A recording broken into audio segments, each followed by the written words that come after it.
Welcome back to our series of sisterly truth telling. Yeah. How you doing today? I'm great. Yeah, I'm feeling good.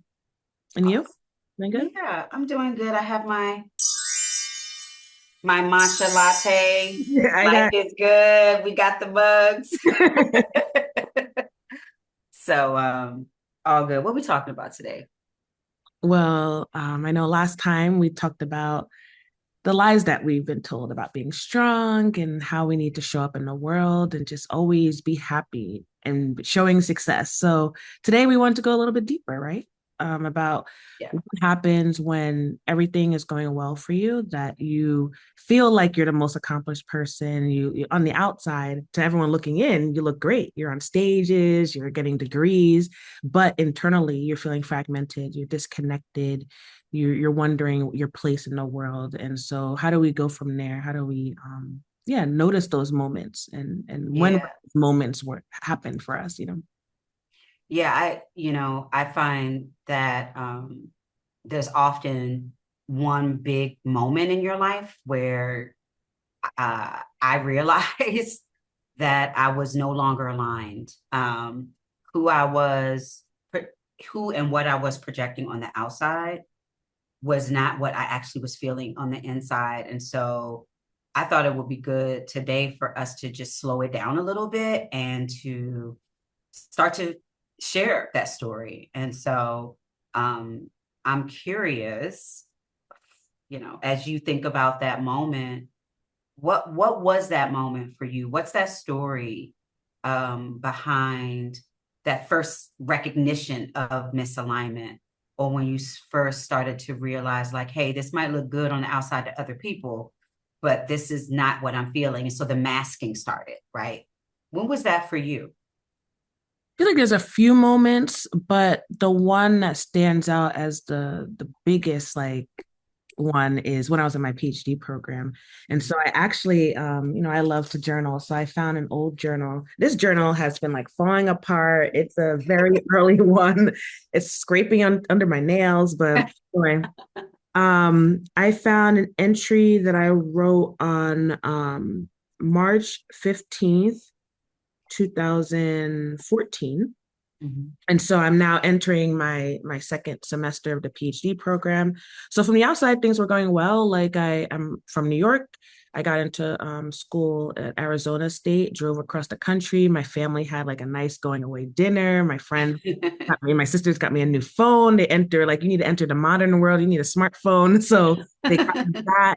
And so I'm in the program and I'm just feeling like I don't belong. One, I've had people were saying like things, little microaggressions, like how did I get in? They were wondering how I was in this program, little things like that.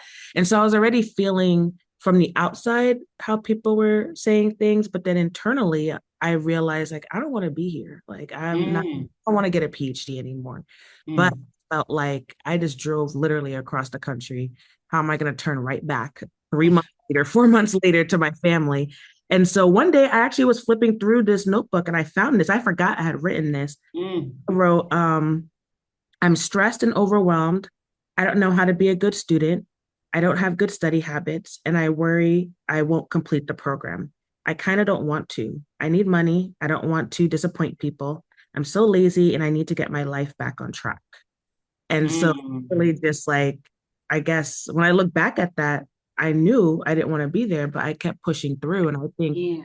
that's when things started unraveling because when you're pushing yourself into something that you don't want to do, is just, it's not fun. I can I'm tell curious, what were there like physical symptoms or anything that you were having during that time to let you know that you were more stressed than normal?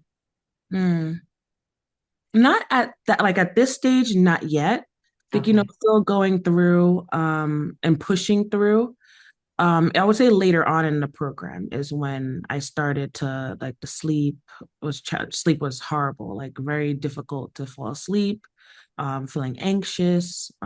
Yeah, so I would say like later, but I would definitely say maybe the smallest sign now that I look back was the weight gain. I gained so much weight Oh, like in the first couple of like years. Well, that first year definitely, because I was stress eating. Mm-hmm. Mm-hmm. Even though like at the time I didn't know that was called stress eating or anything Mm-hmm. like that, but I was eating a lot.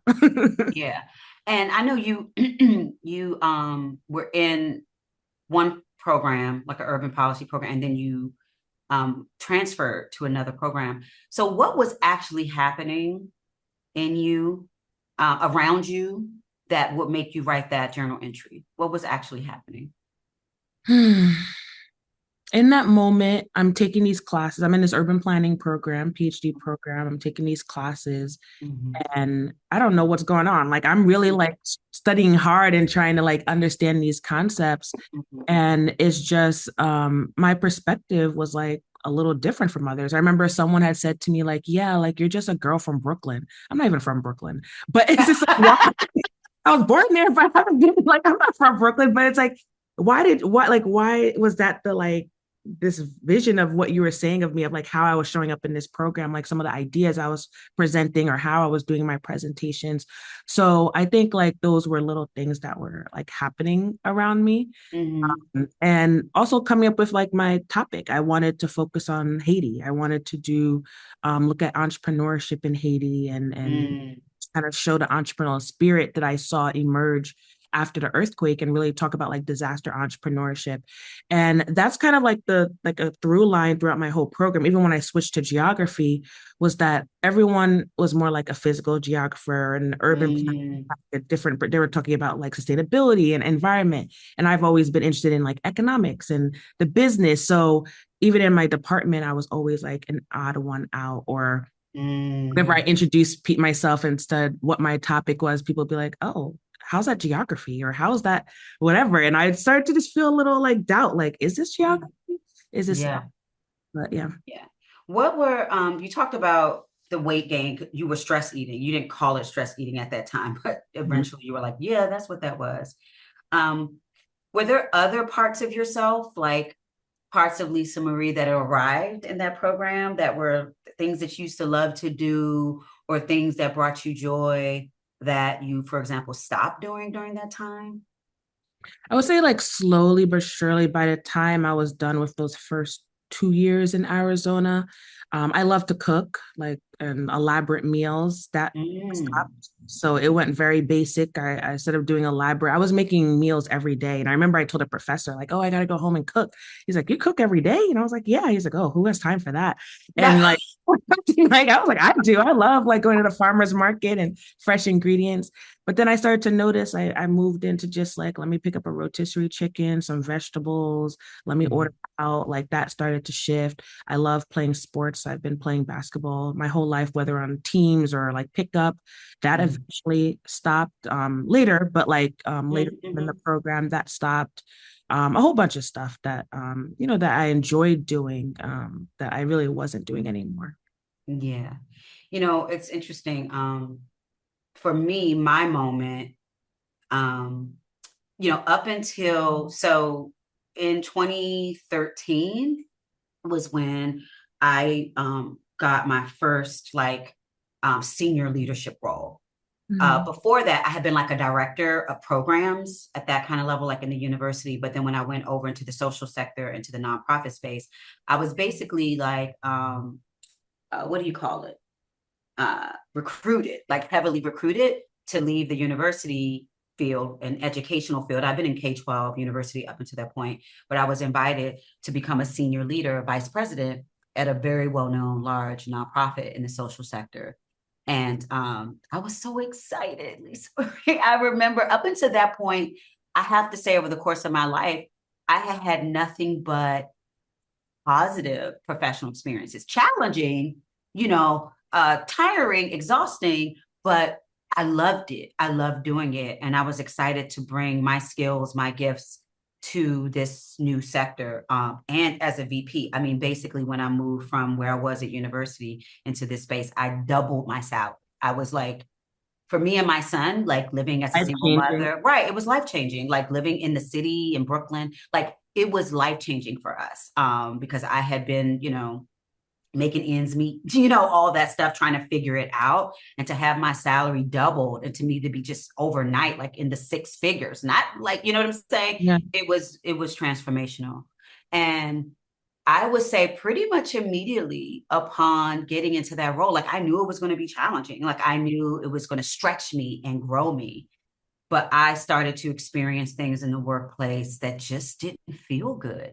And at first, us being like good students, hyperachievers, we Yeah. love a good challenge. So I'm like, oh, this is a challenge. I How do I got fix this. this? Like, I got this. And just the waves of pushback. I had never experienced workplace politics and workplace dynamics so toxic. And when I look back on it now, I started to grieve. I started to be sad.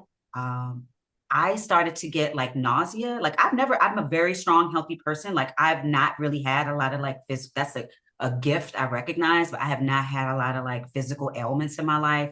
I was always active like you, a swimmer, a dancer. Um, I love working out, strength training, but I started to feel nauseous, like nerve. At first, I thought it was just anxiety and like butterflies, but it was like, oh no, my stomach is hurting like pretty much every day. Going into these meetings, there was so much backstabbing in the organization. And what was really, I think what made me sick, that nauseous feeling, was I was amongst mostly people of color at work every day. Like it was heartbreaking to me because I'm thinking, oh my gosh, I'm going to go and be in this organization that's really diverse. I'm going to be loved and feel connected and all those things. But that's not really what I experienced. A lot of behind the scenes gossiping, backstabbing, people undermining, people screaming and fighting in the hallways. I had never experienced anything like that in a professional Right, environment. where am I right now?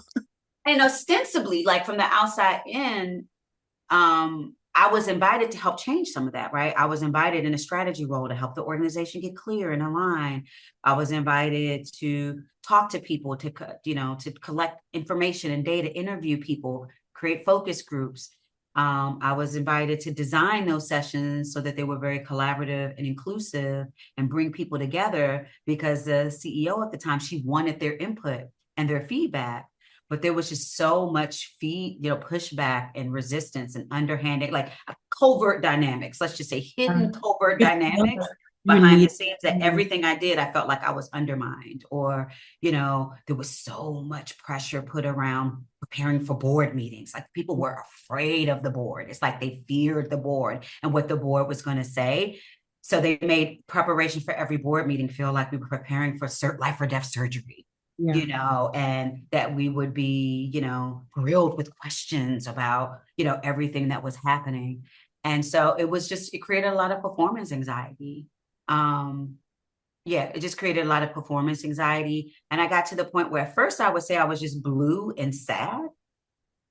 But over the course I would say from 2013 to 2016, 2017, I would say now when I look back on it, I didn't know, but I was showing signs of depression, right? Of like, and me feeling stuck. Like, how do I get out of this? Like, I can't just leave. I have a child to take care of. I'm responsible.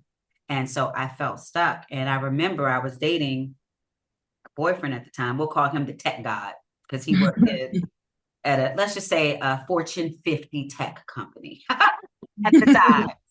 And I remember just coming home to him and just talking about what I was feeling and what I was experiencing and how I didn't feel like I could trust anybody at work because I felt like, people were like, one day they were smiling at me, the next day they were talking, trying to undermine. And he was like, just suck it up. Like, this is what it is. This is what it is. You want to get that money, you want that title, you just have to suck it up. And so that's what I did.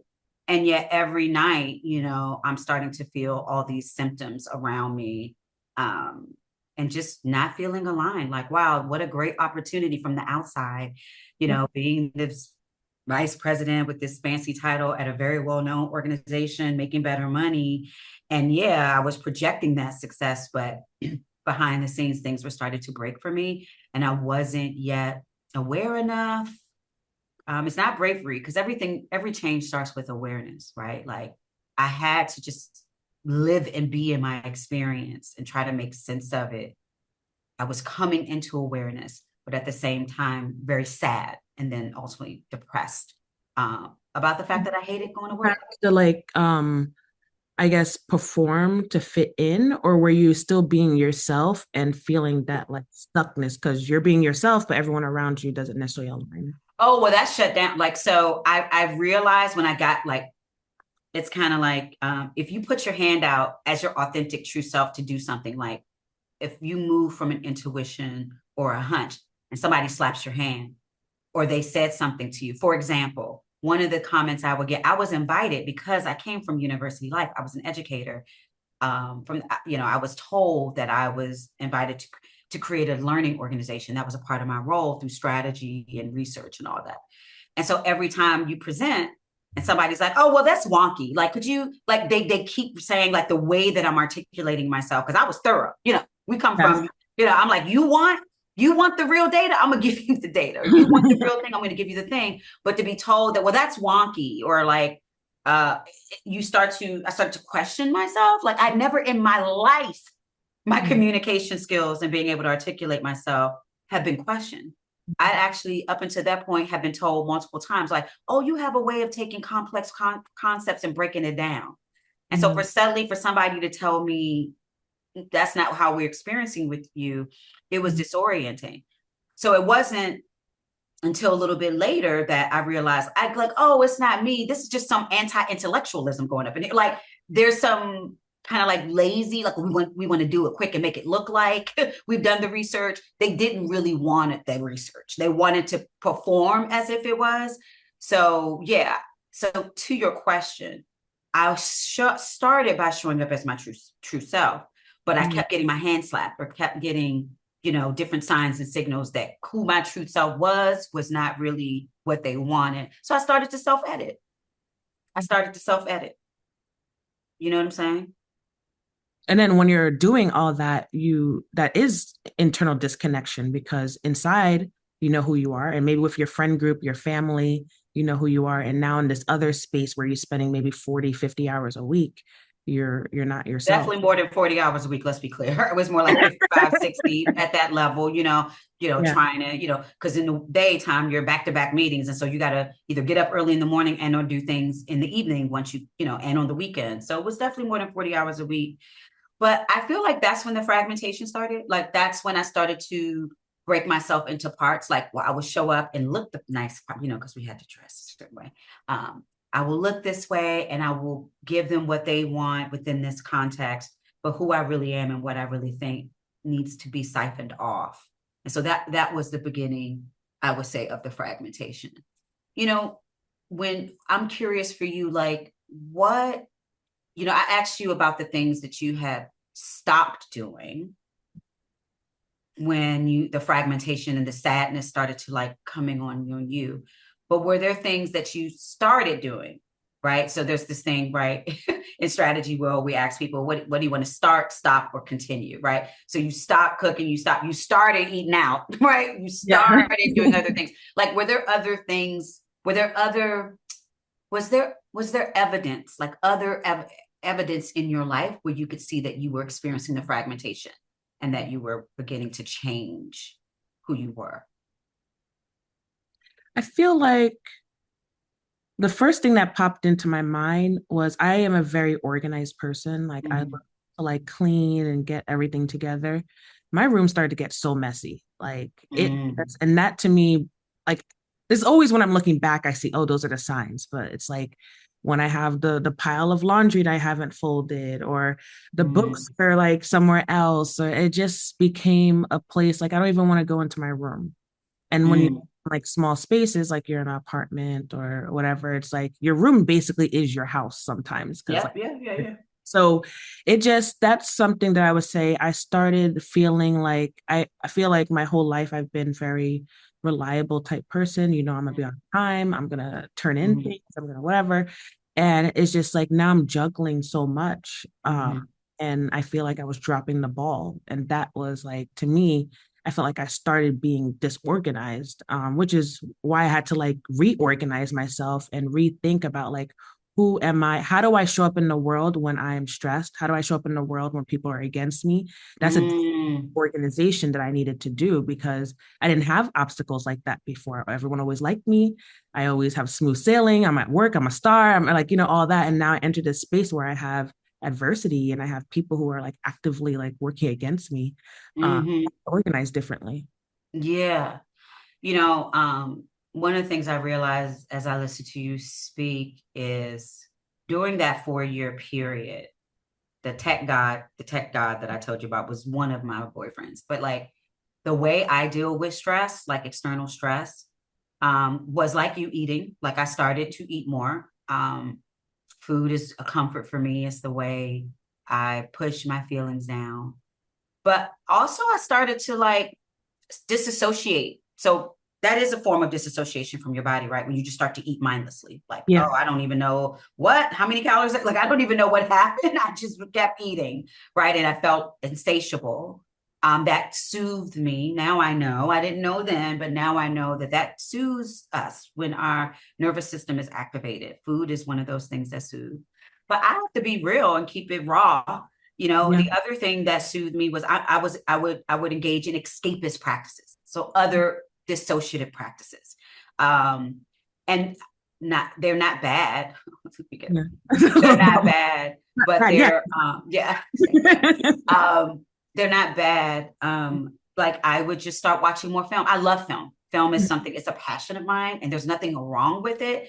But I started to become really aware that it was like my safe haven.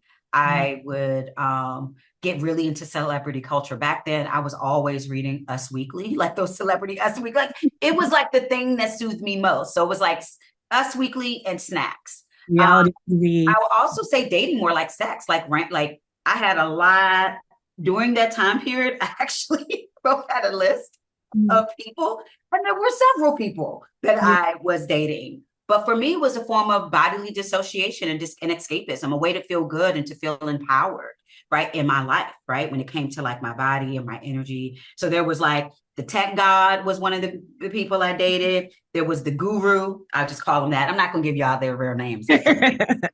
So I'll just say there was the guru, there was the intellectual, there was the funny dude, there was the principal. Like I had a series of men I was dating. And at the time it was all fun, but the reality of it is it's like it was a distraction because I felt like I was in prison at work. I felt they have this saying like golden handcuffs, like I was in this job that was paying me well and had the title and the prestige and all those things, but I was in golden handcuffs. It was like I felt like I wanted to get out, but I couldn't get out because of the way my life was structured.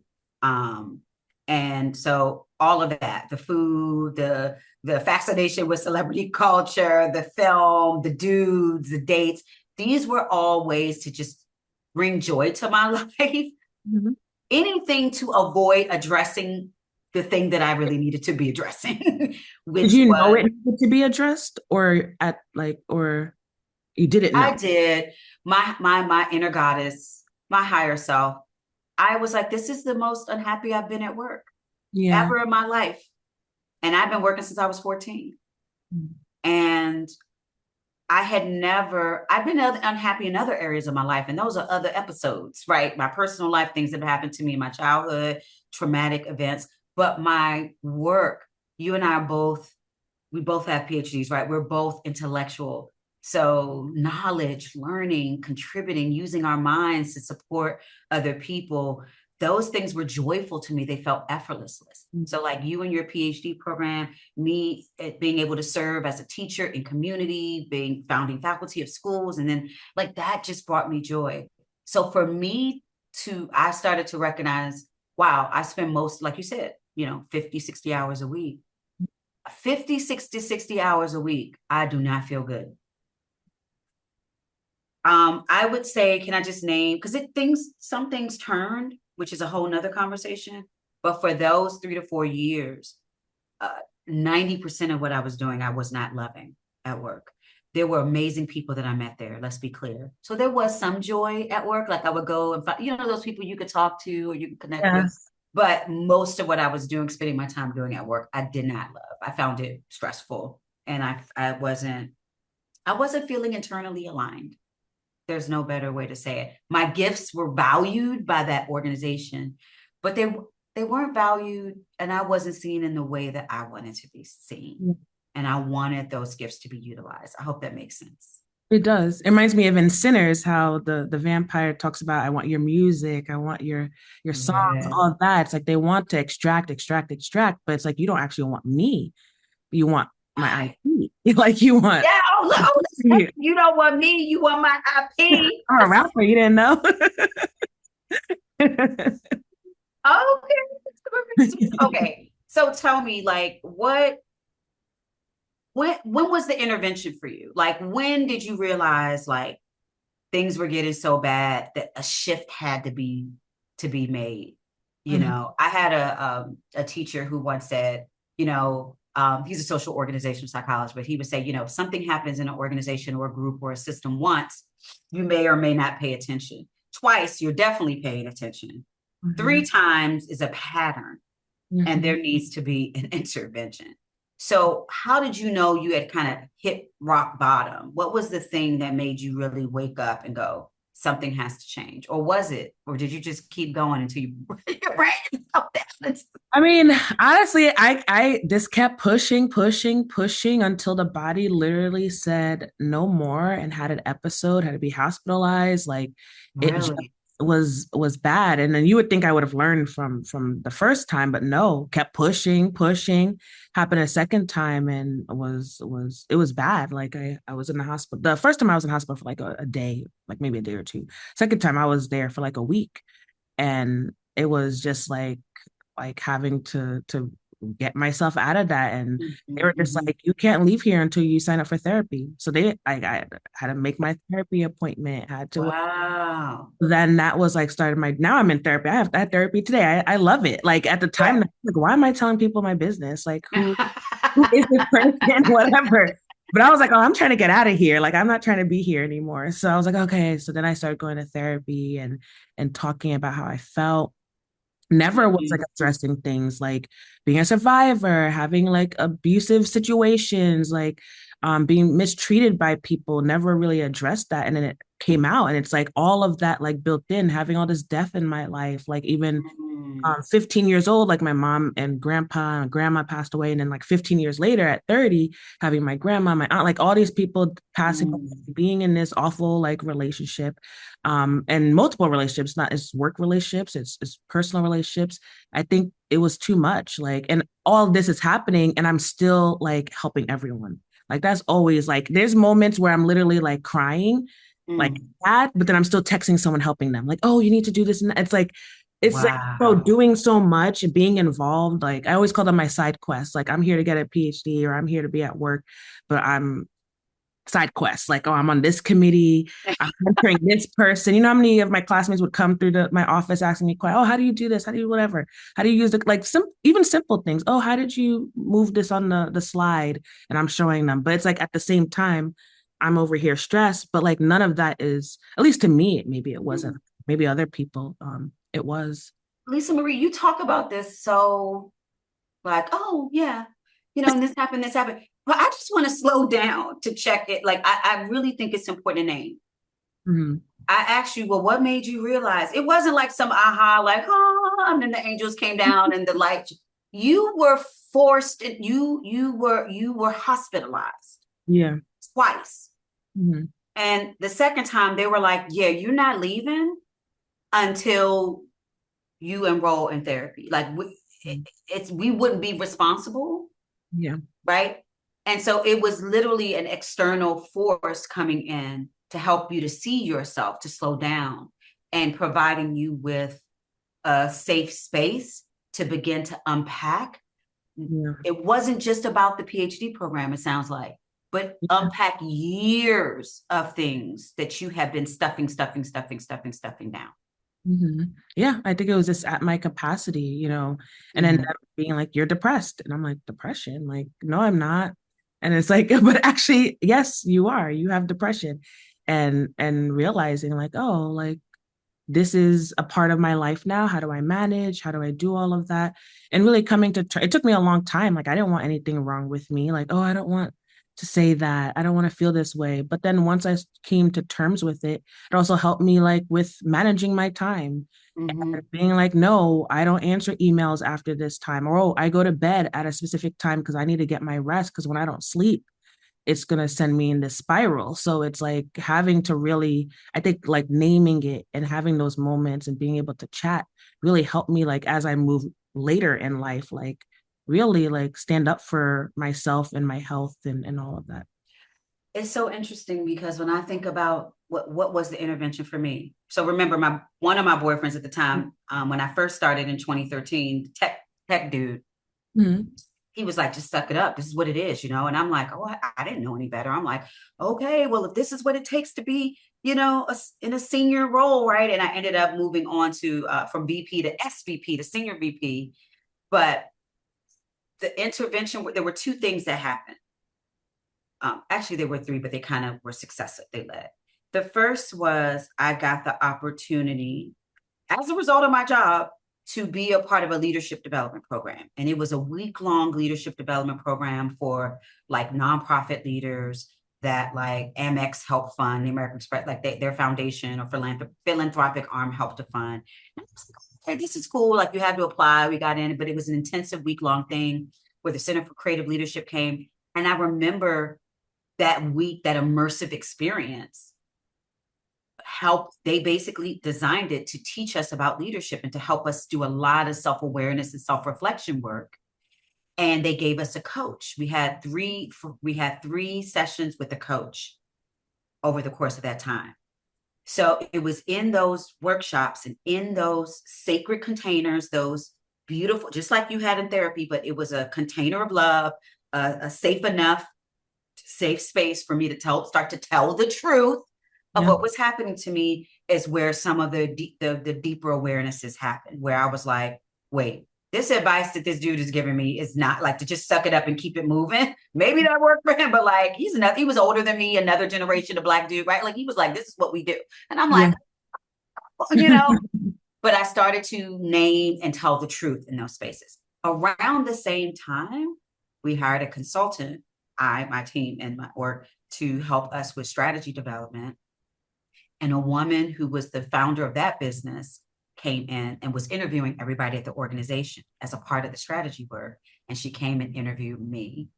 And that interview, where she was asking me about the organization, the strategy, but then it started to get more personal about me and my role. And because she had been interviewing other people and she'd heard about me, she had been looking forward to meeting me. And I started to tell the truth there. And she became a safe space. She became a mentor, a guide, like my big sister. She was older than me. And she just provided me with a place where I could tell the truth. And she never was like, you should leave, you should go. She never said that. She never told me, oh, you need to get out of it. No, she just listened and shared some of her experiences as a Black woman in leadership and business. And she provided with some coping mechanisms, something like she was the one like, saying, how late are you up? Are you turning off the phone? Like she was just supporting me. But it was really those two interventions, the deep self-awareness work you can do in leadership development and the coaching and then the mentorship, her showing up first as a consultant, but then becoming a mentor and a big sister, that really helped me begin to tell the truth that, hey, although this looks good on the outside, and this would be a great role potentially for somebody else who has a different personality, disposition, it's okay to say that this isn't for me. Yeah. I look back, I'm grateful for a lot of that and what I learned, but I can also say, like, what took me so long? And a lot of it was just ignorance and not knowing. Were you previously like did you have mentors before and you were just figuring out, or have you just been going through life figuring it out on your own and this is your first time you're able to like Oh, open that's up? such a good question. I had one other mentor and guide when I lived in California, in the Bay Area. This is when I was like deep in the small schools movement and teaching in urban small schools. And she actually was assigned to me as my supervisor during my teacher training to help supervise me so that I can get the certification to become a certified teacher. And yeah, she was like my first real professional mentor, I would say.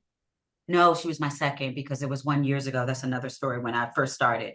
So, but in this kind of context, kind of like a business organizational leadership context, Lori Davis West, shout out to her, was like my first mentor in that context because the two mentors I'd had before them were in the education space, like K-12 education. And then I went to university. I didn't have any mentors at university, but then when I went into like the social sector writ large, and I got into these senior spaces, that was my first mentor in that space. What about you? Did you have any? I'm curious now, like, did you have any mentors or Um, guys, or did your therapist end up becoming your safe space? I had like maybe like informal people who I turned to, Mhm. but actually my mentors and guides were really like books and podcasts. So I identified people who I liked, and then I would just find all the episodes they had or books they've written. I Mm. don't think I had like a mentor that's like given to you through a program, but it was very, like it's a structured. But I think other people like probably don't even know they're my mentor, but like to me that they're my mentor. It's so funny. I love how you said, sometimes when you don't have a mentor that like a coach that was assigned to me in this leadership development program, or this woman who I met at work and as a consultant, and she became my mentor. You said books and podcasts. Like that's where you went outside of your therapy for wisdom, Yeah. for recognition, like, oh, I see myself in this author, or through their podcast or through their spoken word, I'm extracting meaning. I'm making it was sounds like it was helping you to gain coherence and just Yeah. make sense of your experience, and to maybe even stand a little bit more courageously in that Yeah. experience. Like I've always loved to read and got a lot of information from my books. When I was younger and I'd ask questions, my parents would hand me the book. So that was just like, all right, someone's got to be writing here. And like you, I didn't do a training per se, but at the school when I would transfer, and I was at Michigan State, they had some kind of, I don't remember what it was called, some kind of women's group. And we used Brene Brown's book. I thought it was just me, or it's not, or Oh, okay, like okay. something, I forget the title, but we went through like the book and like we were in this group setting and we had like our breakout groups, and that's when I started to like slow, like kind of like out loud before I did the therapy part, saying certain things, and then people be like, yeah, that doesn't sound right. And I'm in these circles with like other faculty, other PhD students, and they're just like, no, like that shouldn't be happening to you, that shouldn't whatever. And I'm like, oh, okay. But So the validation and the affirmation, like, I know you've normalized it and internalized it, but we just want to say to you, sis, that should not be happening. and then this reading the book and it's talking about like vulnerability and shame triggers and all these Yeah. different things. I was like, oh, like what is this? Because I feel like I never was tapping into those like emotions. And I think that also is where therapy comes in too, where, it's not just very surface, like, oh, I didn't have a good day. It's like, why? Yeah. And Like, that was what the coach and my mentor did too. It's interesting that you said it started out small, like just listening to me yeah. and saying, this shouldn't be happening to you. And I was like, oh. Because remember, the first person I asked for advice was what I thought was my safe space was my boyfriend at the time, the tech guru, who was like, girl, you just need to suck that up. He didn't say it shouldn't be happening to you. He said this is just the way it is, and you're not. The narrative he gave me was that you must not be tough enough. What you need to do is toughen up and just suck it up, rather than really name the Yeah. misalignment. So Were you interesting. resistant to hearing like what might be the truth, or did you lean into it? Say the question again. I'm sorry. Were you resistant to them telling you like this is the truth, or did you lean into it? Oh no, I leaned into it because it wasn't intellectual. I could hear their words landed right in my heart. It felt like truth. Yeah. It was not cognitive intellectual. It was like what they're mirroring back to me, what they're saying. Like I feel that that's the truth. And that's when I started to listen in and lean in more into my heart and my intuition about that. But I just think I'm curious, was your therapist a woman? No, this first one was a man, a white man actually. Interesting. So he's good. But later I ended up getting a black woman. Yeah. And Yeah. then the women's circle, was that like a diverse group of people? It was a little mixed. I would say mostly white. But then there was some Asian, there's some other, but it was, yeah, it was a little. because you know the school is leans a lot. Predominantly white. Yeah, yeah. Right. You can say that. It was predominantly white school. Okay. So that's interesting that within these spaces where there are not actually that many people of color or women of color, you were still able to find people who uh, were able to support you. Yeah, So I because I think think it's important sometimes to name that out loud. because I've heard people say like, oh, like, can you go to a therapist that's white or whatever? And I get it. Like, there's certain things maybe they might not understand, but that doesn't take away someone's empathy, the skills that they learn, the questions, the holding space for you. It was actually in those circles where it was with people who weren't Black women who opened, at least gave me the words, you know, the language. Um, Yeah. and even helped me like knowing like, oh, this is what therapy is. Now I know when I was moved back to New York, what I'm looking for. What are Yeah. I would like? What are the type of therapies they do? I didn't wouldn't have known that if I didn't have my experiences before. Yeah. And in my situation, both my coach and my mentor were women. They were both Black women. However, that pain that I was experiencing at that organization was that phrase, all, all skin folk and kinfolk. Like a lot of the pain I was experiencing were coming from people who look like me or who were a part of, come from traditionally, historically, marginalized, oppressed groups. So for me, over time, I had to realize like, it's not about what my eyes, it's like, who is this, what is this person's heart, right? Like you talked about empathy. Okay. Okay. All right. So interesting. All right. So did we feel complete with our stories, sis? I do. I think so. I mean, we have more to share talking about other topics, but on this, I feel good. Yeah. I think in the next episode, we're supposed to be exploring some of the external factors, the structural things that happen in these organizations, right? That contribute to this disconnect and misalignment and the fragmentation. So I'm looking forward to that. And so for anyone who's listening, we hope that this resonated with you. You felt seen um, in the stories that we shared. We're really here trying to create a space for women to reconnect to the truth of who we are. And it starts by telling the truth. And so if this episode was helpful to you, share it with somebody, comment, like, our goal is to start to create a community around this, not only digital, but also IRL in real life. And we invite you to come back. Yeah. Sounds good to me. All right. This was fun with our tea and our cups. Okay. My cup is saying life is good. What does yours say?